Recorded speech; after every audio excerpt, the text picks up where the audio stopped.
मोहित बेहद सीधा सादा और मेहनती युवक था। वह उत्तर प्रदेश के जिला गाजियाबाद के कारखाने में काम करता था, जबकि उसके बीवी बच्चे बलिया जिले के नगला लालजीतगंज में रहते थे। यह मोहित का पैतृक गांव था। वहीं पर उसका भाई मिट्ठूलाल भी परिवार के साथ रहता था। जिला बलिया के ही थाना सहावर का एक गांव है बीनपुर कला। यहीं के रहने वाले आलम सिंह का बेटा राज अक्सर नगला लालजीतगंज में अपनी बुआ के घर आता जाता रहता था। उसकी बुआ की शादी मोहित के भाई मिट्ठूलाल के साथ हुई थी। मोहित की पत्नी माया पति की गैरमौजूदगी में भी घर की जिम्मेदारी ठीक ठाक निभा रही थी। वह अपनी बड़ी बेटी की शादी कर चुकी थी। जिंदगी ने कब करवट ले ली, मोहित को पता ही नहीं चला। पिछले कुछ समय से मोहित जब भी छुट्टी पर घर जाता था, उसे पत्नी माया के मिजाज में बदलाव देखने को मिलता था। उसे अक्सर अपने घर में राज भी बैठा मिलता था। राज हालांकि उसके भाई मिट्ठूलाल की पत्नी का भतीजा था, फिर भी वह यही सोचता था कि आखिर यह उसके घर में क्यों डेरा डाले रहता है। उसने एक दो बार राज को टोका भी कि बुआ के घर पड़े रहने से अच्छा है वह कोई कामकाज देखे। माया ने भी राज पर कोई ज्यादा ध्यान नहीं दिया था, लेकिन वह जब भी आता था वह उसकी खूब मेहमाननवाजी करती थी राज के मन में। राज की इस बात पर पहले तो माया चौंकी, उसके बाद हंसती हुई बोली, मजाक अच्छा कर लेते हो। नहीं बुआ, ये मजाक नहीं है, तुम मुझे सचमुच बहुत अच्छी लगती हो। तुम्हें देखने को दिल चाहता है, तभी तो मैं तुम्हारे यहाँ आता हूँ, राज ने हंसते हुए कहा। राज की बातें सुनकर माया के माथे पर बल पड़ गए। उसने कहा, तुम यह क्या कह रहे हो, क्या मतलब है तुम्हारा? कुछ नहीं बुआ, तुम बैठो और ये बताओ कि फूफाजी कब आएंगे, उसने पूछा। उन्हें छुट्टी कहाँ मिलती है, तुम सब कुछ जानते तो हो, फिर भी पूछ रहे हो, माया ने थोड़ा रोष में कहा। तुम्हारे ऊपर दया आती है बुआ, फूफाजी को तो तुम्हारी फिक्र ही नहीं है। अगर उन्हें फिक्र होती तो इतने दिनों बाद घर न आते। वह चाहते तो गांव में ही कोई काम कर सकते थे। ये कहकर राज ने जैसे माया की दुखती रग पर हाथ रख दिया था। इसके बाद माया के करीब आकर वह उसका हाथ पकड़ते हुए बोला, बुआ अब तुम चिंता मत करो, सब कुछ ठीक हो जाएगा। इतना कहकर राज तो चला गया, लेकिन माया के मन में कई सवाल छोड़ गया। वह सोचने लगी कि आखिर राज का उसके यहाँ आने जाने का मकसद क्या है। 28 साल का राज देखने में ठीक ठाक था। वह अविवाहित था और अपने गांव के एक ईंट भट्ठे पर काम करता था। तनख्वाह तो ज्यादा नहीं थी, पर वहां उसे अच्छी कमाई हो जाती थी। बुआ के यहाँ आते आते उसका दिल बुआ की मायापति की दूरी से बहुत परेशान थी। इसी का बहाना बनाकर उसने उसके दिल में जगह बनानी शुरू कर दी थी। रिश्ते की नज़दीकियां रास्ते में बाधक थीं। राज को इस बात का भी डर लग रहा था कि अगर माया को बुरा लग गया तो परिवार में तूफान आ जाएगा। उस दिन राज के जाने के बाद माया देर तक उसी के बारे में सोचती रही कि आखिर राज चाहता क्या है। उस रात माया को देख उसने तय कर लिया कि इस बार जब पति घर आएगा तो वह उससे कहेगी कि या तो वह गांव में रहकर कोई काम करे या फिर उसे भी अपने साथ ले चले। कुछ दिनों बाद मोहित छुट्टी पर आया तो माया ने कहा, देखो तुम्हारे बिना मेरा यहाँ बिल्कुल भी मन नहीं लगता। या तो तुम यहीं कोई काम कर लो या फिर मैं भी बच्चों को लेकर गाजियाबाद चलकर तुम्हारे साथ रहूंगी। पत्नी की बात सुनकर मोहित बोला, लगता है तुम पगला गई हो। तुम अपनी उम्र तो देखो, बच्चे बड़े हो रहे हैं और तुम्हें रोमांस सूझ रहा है। तो क्या अब मैं बूढ़ी हो गई हूं? माया ने कहा। नहीं नहीं, ऐसा नहीं है, पर माया यह मेरी मजबूरी है। मेरी तनख्वाह इतनी नहीं कि वहां किराए पर कमरा लेकर तुम्हें साथ रख सकूं। और तुम क्या सोच रही हो कि वहां मैं खुश हूं? नहीं, तुम्हारे बिना मैं भी कम परेशान नहीं हूं।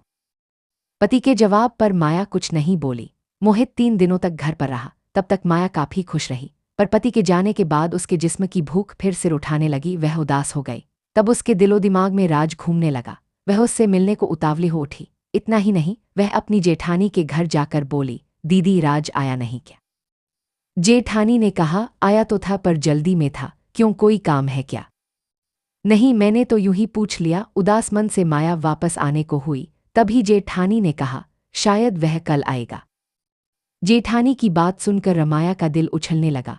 उसे लग रहा था कि राज उससे नाराज है, तभी तो वह उसके घर नहीं आया। अगले दिन अचानक उसके दरवाजे पर दस्तक हुई। उसने दरवाजा खोला, सामने राज खड़ा था। तुम उसे देखकर माया हैरानी से बोली, हाँ मैं ही हूँ बुआ, लेकिन तुम मुझे देखकर इतना हैरान क्यों हो? बड़ी बुआ ने बताया कि तुम मुझे याद कर रही थी, सो मैं आ गया। अब बताओ क्या कहना है? राज ने घर में दाखिल होते हुए कहा। माया ने मुख्यद्वार बंद किया और अंदर आकर राज से बातें करने लगी। कुछ देर में माया 2 गिलासों में चाय लेकर आई तो राज ने पूछा, फूफा आए थे क्या? हाँ आए तो थे, लेकिन 3 दिन रहकर चले गए, माया बेमन से बोली। राज को लगा कि वह फूफा से खुश नहीं है।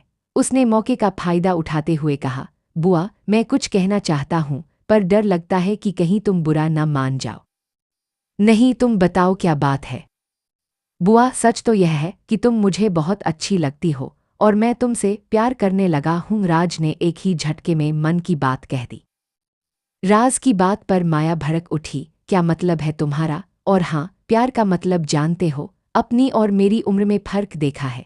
मैं रिश्ते में तुम्हारी बुआ लगती हूँ। हाँ लेकिन इस दिल का क्या करूं जो तुम पर आ गया है। अब तो दिलो दिमाग पर हमेशा तुम ही छाई रहती हो। राज ने कहा, लगता है तुम पागल हो गए हो। जरा सोचो, अगर घर वालों को ये सब पता चल गया तो मेरा क्या हाल होगा। माया ने कहा। राज चारपाई से उठा और माया के पास जाकर उसके गले में बाहें डाल दी। माया ने इसका कोई विरोध नहीं किया। इससे राज की हिम्मत बढ़ गई। इसके बाद माया भी खुद को नहीं रोक सकी तो मर्यादा भंग हो गई। जोश उतरने पर जब होश आया तो दोनों में से किसी के भी मन में पछतावा नहीं था। माया को अपना मोबाइल नंबर देकर और फिर आने का वादा करके राज चला गया। उस दिन के बाद माया की तो जैसे दुनिया ही बदल गई, पर कभी कभी उसे डर भी लगता था कि अगर भेद खुल गया तो क्या होगा। अब राज का आना जाना लगा रहने लगा। इसी बीच एक दिन मोहित अचानक घर आ गया। उसकी तबीयत खराब थी, पर उस समय घर पर राज नहीं था। माया डर गई कि कहीं पति की पड़ोसियों को माया के घर राज का आना जाना अखरने लगा था। आखिर एक दिन पड़ोसन ने माया को टोक ही दिया, जवान लड़के का इस तरह घर आना जाना ठीक नहीं है। अपनी जवान बेटी का कुछ तो ख्याल करो। माया तमक कर बोली, अपने घर का ख्याल मैं खुद रख लूंगी, तुम हमारी फिक्र मत करो। राज उसके यहाँ बेखौफ और बिना रोकटोक आता जाता था। पड़ोसियों के मन में भी शक के बीज पड़ चुके थे। एक दिन जब मोहित घर आया तो एक पड़ोसी ने कहा, राज तुम्हारी गैर मौजूदगी में तुम्हारे घर अक्सर आता है, तुम्हें इस बात पर ध्यान देना चाहिए। इस बात से मोहित को लगा कि जरूर कुछ गड़बड़ है।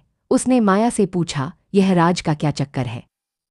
पति की बात सुनकर माया की धड़कनें बढ़ गईं। यह क्या कह रहे हो तुम? तुम्हारा रिश्तेदार है, कभी कभी यहाँ आ जाता है, इसमें गलत क्या है? घर में जवान बच्ची है, तुम उसे यहाँ आने के लिए मना कर दो। मोहित ने कहा, अपनी बेटी की देखरेख मैं खुद कर सकती हूँ, पर कभी सोचा है कि तुम्हारे बिना मैं कैसे रहती हूँ? तुम लोगों के लिए ही तो मैं बाहर रहता हूँ। जरा सोचो, क्या तुम्हारे बिना मुझे वहाँ अच्छा लगता है क्या? मोहित को माया की इस बात से विश्वास होने लगा कि पड़ोसियों ने उसे उसकी पत्नी और राज के बारे में जो खबर दी है वह सही है। मोहित 2-4 दिन रुककर अपने काम पर गाजियाबाद चला गया, पर इस बार उसका काम में मन नहीं लगा। उसे लगता था जैसे उसकी गृहस्थी की नींव हिल रही है। एक दिन अचानक वह छुट्टी लेकर बिना बताए घर से आ गया। उसने घर में कदम रखा तो घर में कोई बच्चा दिखाई नहीं दिया। उसने कमरे का दरवाजा खोला तो सन्न रह गया। उसकी पत्नी राज की बाहों में थी। गुस्से में मोहित ने डंडा उठाया और माया की खूब पिटाई की, जबकि राज भाग गए। पिटने के बाद भी माया के चेहरे पर डर नहीं था। वह गुर्रा कर बोली, इस सब में मेरी नहीं बल्कि तुम्हारी गलती है। मैंने कहा था ना कि मैं तुम्हारे बिना नहीं रह सकती, पर तुमने मेरी भावनाओं का ख्याल कहाँ रखा? मोहित का गुस्सा बढ़ गया। वह हैरान था कि माया ने रिश्तों का भी ख्याल नहीं रखा। राज तो उसके बेटे की तरह है। उसने कहा, ठीक है, अब मैं आ गया हूँ, सब संभाल लूंगा। मैं आ गया हूँ से क्या मतलब है तुम्हारा? माया ने पूछा। अब मैं नौकरी छोड़कर हमेशा के लिए आ गया हूँ, यही खेतीबाड़ी करूंगा, फिर देखूंगा तुझे। मोहित ने कहा। पति के नौकरी छोड़ने की बात सुनकर माया परेशान हो उठी, क्योंकि अब उसे राज से मिलने का मौका नहीं मिल सकता था। उसने राज को सारी बात बताकर सतर्क रहने को कहा। अब वह किसी भी कीमत पर राज को छोड़ने को तैयार नहीं थी। उसके मन में पति के प्रति नफरत पैदा हो गई। मोहित को अब इस बात का डर लगा रहता था कि माया राज के साथ भाग न जाए। अगर ऐसा हो गया तो समाज में उसकी नाक ही कट जाएगी। लिहाजा उसे अपनी दुराचारी पत्नी से नफरत हो गई। बेटी भी जवान थी, पर वह माँ की ही तरफ से बोलती थी। उसे इस बात का भी डर था कि कहीं बेटी भी गुमराह न हो जाए। मोहित की चौकसी के बावजूद माया और राज मौका पाकर घर से बाहर मिलने लगे। ये बात भी मोहित से ज्यादा दिनों तक छिपी नहीं रह सकी। उसने माया को एक बार फिर समझाने की कोशिश की, पर वह कुछ भी मानने को तैयार नहीं थी। मोहित समझ गया कि अब कोई बड़ा कदम उठाना ही पड़ेगा, वरना उसकी गृहस्थी डूब जाएगी। घर का वातावरण काफी तनावपूर्ण रहने लगा था। राजमो दूसरी ओर रोज रोज पिटने से माया को लगने लगा था कि अब वह पति के साथ ज्यादा दिनों तक नहीं रह सकती। वह खुलकर राज के साथ अपनी दुनिया बसाना चाहती थी। मोहित धीरे धीरे अपने इरादे को मजबूत कर रहा था। बेशक यह काम उसके लिए कठिन था, पर एक ओर चरित्रहीन पत्नी थी तो दूसरी ओर बेलगाम भतीजा, दोनों उसके गुस्से को हवा दे रहे थे।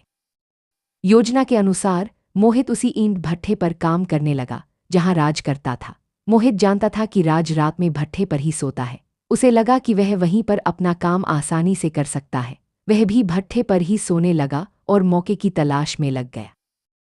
राज अपने फूफा मोहित के इरादे से बेखबर था, जबकि मोहित ने तय कर लिया था कि अपनी इज्जत पर हाथ डालने वाले को वे जिंदा नहीं छोड़ेगा। अपनी नौकरी के तीसरे दिन को मोहित को मौका मिल गया। उसने देखा राज अकेला सो रहा था। वह अपनी जगह से उठा और फावड़े से राज पर प्रहार कर दिया। चोट राज के कंधे पर लगी तो वह चीख कर उठा और भागने की कोशिश की। राज की हत्या करने के बाद मोहित ने राहत की सांस ली, पर उसकी दिमागी हालत ठीक नहीं थी। वह फावड़ा लेकर सीधे थाना सहावर पहुंचा और पुलिस को सारी बात बता दी। थाना प्रभारी ने मोहित से पूछताछ करके उसे उस जगह ले गए जहां उसने राज की हत्या की थी। पुलिस ने जरूरी कार्रवाई करके लाश पोस्टमार्टम के लिए भिजवा दी। पुलिस ने मोहित के खिलाफ हत्या का मुकदमा दर्ज कर उसे न्यायालय में पेश किया, जहां से उसे न्यायिक हिरासत में भेज दिया गया। थाना प्रभारी केस की तफ्तीश कर रहे थे।